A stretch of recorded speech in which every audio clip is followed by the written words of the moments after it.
మన తెలంగాణలో మొట్టమొదటి ఫ్యాక్టరీ అవుట్లెట్ మన ముకుంద జ్యువెలర్స్ లో లైట్ వెయిట్ ఆభరణాలు కలెక్షన్స్ ఎన్నెన్నో అన్ని జ్యువెలరీస్ పై VA కేవలం 2 to 12% మాత్రమే. విచ్చేయండి ముకుంద జ్యువెలర్స్.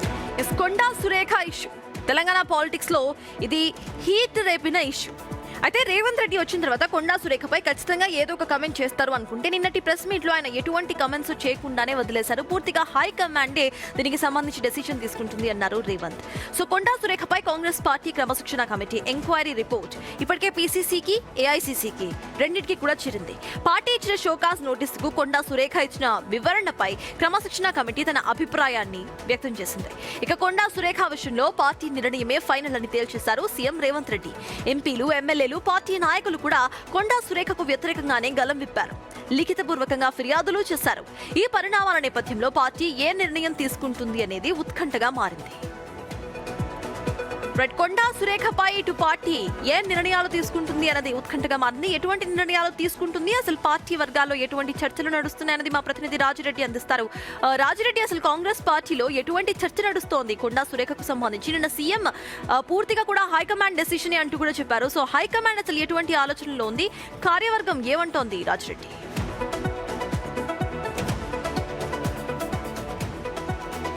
క్రమశిక్షణ కమిటీ మొత్తం నివేదిక తయారు చేసింది. ఆ నివేదికను ఇప్పటికే AICCకి అదేవిధంగా PCCకి అందజేసినట్టు తెలుస్తుంది. ఆ నివేదికలో స్పష్టంగా పేర్కొన్నట్టు తెలుస్తుంది, కొండా సుస్మిత అనుచిత వ్యాఖ్యలు చేశారు. పైగా కొండా సుస్మిత అనుచిత వ్యాఖ్యలు చేస్తే కొండా సురేఖ ఎక్కడ కూడా ఖండించలేదు. ఈ యొక్క నేపథ్యంలోనే ఎమ్మెల్యేలు కొండా సురేఖను బర్తరఫ్ చేయాలి. కొండా సుస్మిత మాట్లాడిన మాటలంతా కూడా కొండా సురేఖ మాట్లాడిపించిన మాటలుగానే పరిగణలోకి తీసుకోవాలనేది కూడా ఎమ్మెల్యేలు బహిరంగంగానే మీడియా సమావేశంలో వెల్లడించారు. ఇన్ని అంశాలను క్రోడీకరించి క్రమశిక్షణ కమిటీ నివేదిక పంపినట్టు తెలుస్తుంది. అందులో భాగంగా మెజార్టీ కాంగ్రెస్ నాయకులు ఎమ్మెల్యేలు కూడా ఆమె పైన వేటు వేయాలి, ఆమెను మంత్రివర్గం నుంచి తొలగించాలి, అంతేకాకుండా పార్టీ నుంచి సస్పెండ్ చేయాలి అని చెప్పినట్లు AICCకి PCC క్రమశిక్షణ కమిటీ నివేదిక పంపించినట్టు తెలుస్తుంది. ఈ యొక్క నేపథ్యంలో ముఖ్యమంత్రి రేవంత్ రెడ్డి కామెంట్స్ కూడా ఆసక్తిని రేపుతున్నాయి. ఎందుకు అంటే ముఖ్యమంత్రి రేవంత్ రెడ్డి AICC నిర్ణయం, PCC నిర్ణయం తీసుకునే వారందరికీ కూడా కట్టుబడి ఉండాలి. కొండా సురేఖ అంశము AICC PCC పరిధిలో ఉంది. వాళ్ళు ఏ నిర్ణయం తీసుకున్నా దానికి అందరూ కూడా కట్టుబడి ఉండాలని చెప్పారు. ఈ యొక్క నేపథ్యంలో ఇప్పుడు తెలంగాణ కాంగ్రెస్ నుంచి కొండా సురేఖ అంశం అనేది కూడా AICC పరిధిలోకి వెళ్ళింది. AICC ఏ నిర్ణయం తీసుకుంటుందో. రాజరెడ్డి ఇప్పటికే కొండా సురేఖ ఖర్గేతో మాట్లాడారు. ఖర్గేతో మాట్లాడిన తర్వాత కొన్ని భిన్నాభిప్రాయాలు మనకి బయటకు వినిపించాయి. బట్ అంతర్గతంగా ఏం జరుగుతుంది అనేది తెలియదు. సో దీనికి ఒక ఫుల్ స్టాప్ ఎప్పుడు పడుతోంది? దాంతో పాటు ఈ రోజు ఆవిడ వరంగల్లో పర్యటన కూడా చేయబోతున్నారు. ఆ పర్యటనలో ఎవరైనా హాజరు కాబోతున్నారా? దానికి సంబంధించిన అప్డేట్స్ ఏంటి?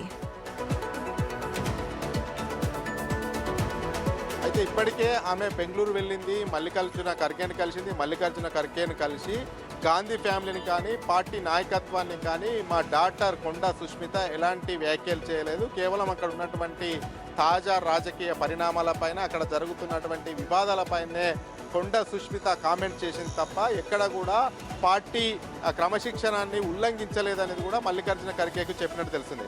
అయితే మల్లికార్జున ఖర్గే ఆమె చెప్పిన అంశాలన్నింటినీ కూడా విని నా పరిధిలో లేదు, ఏమున్నా కూడా నువ్వు అక్కడ క్రమశిక్షణ కమిటీకి చెప్పుకోవాలి, PCCకి చెప్పుకోవాలి తప్ప ఇక్కడికి రావద్దు, వాళ్ళు ఏదైతే నివేదిక పంపిస్తారో దాన్ని పరిశీలించి నిర్ణయం తీసుకుంటామనేది కూడా మల్లికార్జున ఖర్గే చెప్పినట్టు తెలుస్తుంది. ఈ యొక్క నేపథ్యంలో ఖచ్చితంగా పార్టీలో అయితే ఒక టాక్ వినిపిస్తుంది. ఆమె పైన ఖచ్చితంగా చర్యలు తీసుకునే అవకాశాలను, ఆమె పైన వేటు వేసే అవకాశాలను AICC వేటు వేస్తుందనే చర్చ మాత్రం జరుగుతూ ఉంది. అయితే ఇలా వరంగల్ పర్యటనకు వెళ్తుంది. నిన్న కూడా ఆమె డిపార్ట్మెంట్కి సంబంధించి రివ్యూ చేసింది. ఆ రివ్యూలో పాల్గొన్నటువంటి వాళ్ళు కొంతమంది డిప్యుటేషన్లో ఉన్నారు. ఆ డిప్యుటేషన్లో ఉన్న వాళ్ళందరినీ కూడా రద్దు చేసింది. ఆమెకు షాక్ ఇచ్చినట్టే నిన్న ప్రభుత్వం భావించాలి. ఎందుకంటే ఎవరైతే డిప్యుటేషన్ వెళ్ళారో వారందరినీ కూడా రైట్. Thank you Rajireddy. మొత్తానికి ఇటు కొండా సురేఖ ఇష్యూ ఇటు హైకమాండ్ చేతుల్లోనే ఉంది అంటూ కూడా సీఎం ప్రకటించారు. మరి హైకమాండ్ ఎలాంటి నిర్ణయం తీసుకుంటుందో వేచి చూడాలి. అయితే కార్యకర్తలు మాత్రం కొండా సురేఖపై తక్షణమే యాక్షన్ తీసుకోవాలి అంటూ కోరుతున్నారు.